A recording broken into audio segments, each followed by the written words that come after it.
Welcome back to the Comstock channel. It is Friday, which means it is time for the weekly wrap up. My name is Brianne Hendrickson, and Eric is finally back with us. He's back in his office. I'm still not home yet, but that is okay. Welcome back. Yeah, glad to be back. I about said yesterday, last week when I should have been on here, I was driving to Colorado and had to take a detour on the way back. And anyway, 26 hours on the road last weekend. I was glad to be back home for sure. So, no, I wasn't in ballet class, contrary to Matthew's opinion, but we had words about it, so we're fine. all right, let's get into it. In our notes, all you pretty much to start this off says cattle and corn suck. So let's talk Yeah, about that corn first, and then we'll move on. yeah. So corn was hit hard by the report yesterday. Higher than expected yield. We had the USDA was at a 173. The average trade guess was a 173.4. We come out with a 174.9. So they had almost 2 bushels on the corn. That's a big number. And we're still, these aren't final numbers. It's still a work in progress, but I think this is more reflective of the better than expected that we see all over the place at this time of year. And we're definitely seeing a lot of that throughout the Corn Belt and across the country. But you get enough of that better than expected, and eventually it warrants adding some bushels to the yield. Exports continue to be a plaguing factor. Mississippi River's down again. We're almost back to 10 feet below normal, so that's a problem. But the big purchases from China haven't been there, and traders are still just desperately waiting for those numbers to come across. So you look for things. Okay, what can the bulls hang their hat on? And one of the things that just continues is basis is strong. I just got an update as we were getting ready to start recording here. Our local basis increased another 2 cents today. Even with the Mississippi down, the ethanol plants are still bidding up for this corn. They want end users are in need, and they're showing it in the basis. And this is not the time of year where you normally see a strengthening basis, and that has just been the case week after week. Then another thing that we saw just today, with some follow through weakness after yesterday's report, corn did trade to new lows today. But one of the things we did was we closed the gap on the daily continuation chart. And I'd like to have everybody just take a look at that. And you can see right where I put that line across the chart, that was our low today. And that coincided with the gap when the September contract went off the board. When we saw that transition, we finally filled that gap today. So that's one of the little things that technicians will look at as maybe a buying opportunity. You get down to the levels that September was at. Now, okay, we'll step in, we'll start buying. We got to run out of sellers. So far, we haven't. Hopefully, this will be some kind of a trigger to get them out of the way and let basis take over. Carry's still strong in the market when you look out through all of next year and even into the new crop next year on December. So, again, the user demand should take over. Hopefully we'll see that. Let's talk about soybean. Yeah. So export sales in soybeans were impressive this week. Not on the weekly so much. We had about 1 million metric tons on the weekly export sales, which that was just expected. That's run of the mill business. But then the surprise came in that we had 2.7 million metric tons of soybean sales in daily flash sales this week. So we're fully expecting about a 3.5 million metric tons weekly sales chart next week. If we see something like that, that's big. And if we can continue some of these daily flash sales, that would make it even better. Today was a federal government holiday. USDA was closed, so we couldn't see any daily flash sales if there were any. And there's a lot of rumors going around the industry that there may have been another 500,000 to 600,000, about 10 cargoes of beans sold to China again. That would have been announced today had we got that reporting. So we'll be looking for that on Monday. For the sake of the futures, I hope that we do see that announcement, because if the trade is expecting it and we don't see it, then that's perceived as negative. So we'll just see how that plays out.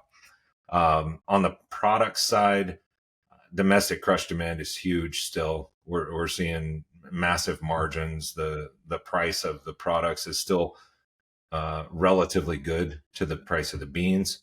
So that's definitely a supportive factor. The one thing that we have been seeing is that crude oil being at reduced levels. You think about when the Hamas Israel conflict first got started, you had crude oil spike up into the mid 90s, and now we're back in the high 70s.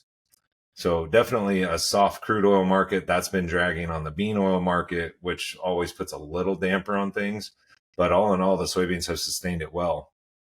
Uh, the big factor right now, aside from yesterday's report, which was a little bearish the beans, especially from a U.S. production standpoint, slight increase to the yield, notable increase to the carryout numbers. So we got to be aware of that while we focus more on Brazilian weather, and that is the key point right now. And that pattern just will not shift.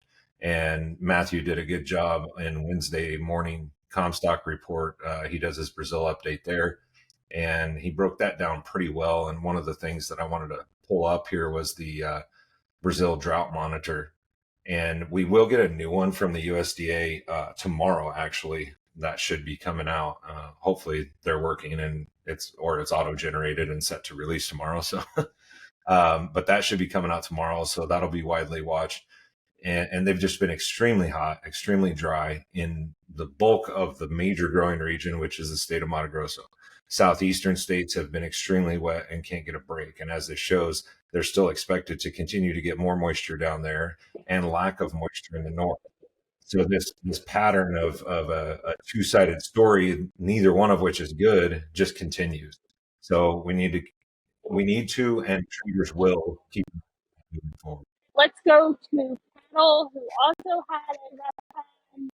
I'm guessing by that expression, it was not pretty, Yeah. not pretty at all.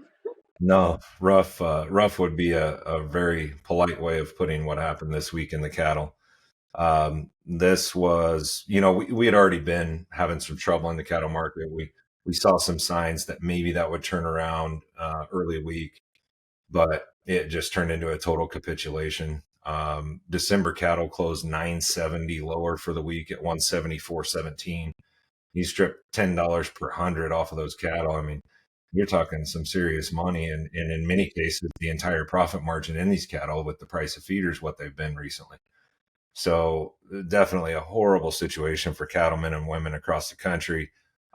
Feeder cattle cash continuing to struggle as well. That has been a talking point for a while that we've touched on, but it's actually moving at a much slower pace than the fed cattle cash this week. Fed cattle cash lost anywhere from $4 to $5 on a live basis to 5 to 7 on a dress basis. And in the meantime, over the past month or so, feeder cattle index has lost about $20. So, in a month, you lose $20 in the feeder index. You're talking about $1 a business day. That's just kind of unprecedented. But we have to keep in mind too that even at today's prices, we're still above the prior record highs in both feeders and fats prior to this year. So even after this big fall off, we're still above the 14 levels that everybody remembers as the best cattle market we ever had until now. We're still above those. And we treat this like it couldn't have never happened. These are still very elevated levels, and we need to take into consideration where we're at versus where we were, say, 3 years ago. So, although it feels like the end of the world, it's actually not really, but it is painful if you're in the industry. There is no doubt. I would like to take a look at the April cattle chart, and you can see the fall off in this chart. And really, I would say this last leg down was what I would call desperation hedging. The market had fallen and fallen and fallen, and guys were waiting on it to turn around, and then all of a sudden they just gave up hope that it was going to, and said, "Nope, sell it. I gotta keep myself protected because now I'm at my break even." Right, and that's where we're at in many cases for a lot of these feeders is they're hedging these levels because at least here they're not going to lose the farm, and that's what we've seen, a lot of this desperation hedging that's given us this last leg down. Hopefully this might be the washout. That's usually the way it works. But I still think longer term, we're going to go lower eventually, but hopefully we'll go quite a bit higher first. Last one, the hogs. They closed in Mm, green. I will always they root for them. they did. Not very much in the green, but hey, 15 cents per hundred, we'll take it. December hogs closed 15 cents higher on the week at 71.90.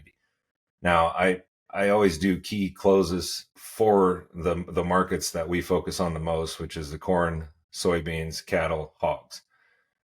Corn down 13 and a quarter. They were the worst of the corn and soybeans. Obviously, the corn was the worst. Beans were down 4 and a quarter. Cattle were down 9.70, and then the hogs were up 15 cents. So I'm hoping that was a sign that at least through all the other negativity, hogs holding steady, I think was probably viewed as a victory, especially for the hog traders. Wrapping up the magical question, overall, how do you feel about the week? Not well. The only thing that I would really say that I'm very optimistic about today is the soybeans. We traded up in the mid 1380s in the January contract. I thought from that level we should see a 35 to 50 cent break. We got exactly that, traded down into the mid 30s at 1336 at yesterday's low, then tried that again, got down to 1337 today. So essentially a 50 cent break from that high. I thought that should attract plenty of buying, especially with the situation going on in Brazil. So that's the one I would say I really do feel positive about. Hogs, I'm probably more neutral the hogs than I've been in a long time. That was just a catastrophe for so long. And then we did have a couple weeks there where it was like, okay, we're feeling pretty good. We're making some nice moves. Now I would say we're going to plateau here, probably run out of buying interest and go down again before we start to see any kind of real recovery, which may take as late as next year sometime. But the cattle and the corn, ironically, both are very negative right now. I'm hoping that the oversold conditions in both of those markets will be enough to get them turned around. But this week just didn't, it felt heavy. It really felt very heavy across all commodities. And, you know, you get some turnaround in some macro markets. Maybe the metals start to show a little sign of life. The crude oil started to today. If you get some follow through in some of those markets, then maybe that helps the whole commodity sector, and we got something to look forward to. Do you think the report will still affect us next week, or do you think it being a new week, we'll see better? It will have it. It's going to have an impact for a while, and that impact's going to come in the form of selling rallies, because that report basically said, in the case of the corn, that report basically said we have more corn than we thought, we have more corn than we need, and we're going to increase our carryout numbers. And so you have this big black cloud looming over the corn market, and that will always create a sell the rally mentality. So now, instead of we get up through 490, everybody starts to get a little exuberant about the market and thinking we're going to go a lot higher. Now everybody's looking for, okay, we get another nickel, I'm going to start selling. We get close to $5, I'm going to start selling. And then it, you know, as they start selling, then the market retreats. And so we're going to see the sell the rally mentality in the corn. We're going to see it also in the cattle now. I think we can probably bet that the highs are behind us because of that reason alone. They get another shot at those gap levels from a couple weeks ago. Those are going to get sold. You may see it as quick as a $5 rally or something along those lines. You'll start to see these little bumps in the road, and it's just hedge pressure coming in. So that's what's going to happen in those markets. Soybeans, the storyline's too strong. I think there's definitely cause to think they could just keep running for a little while. That'll be it for this episode. Thanks so much. All right, Brian, thanks. Want more premium content? Subscribe to the Comstock Report, where you will receive 2 reports daily. Want more video content? We are on Facebook, YouTube, and now TikTok. So don't forget to like, follow, and subscribe.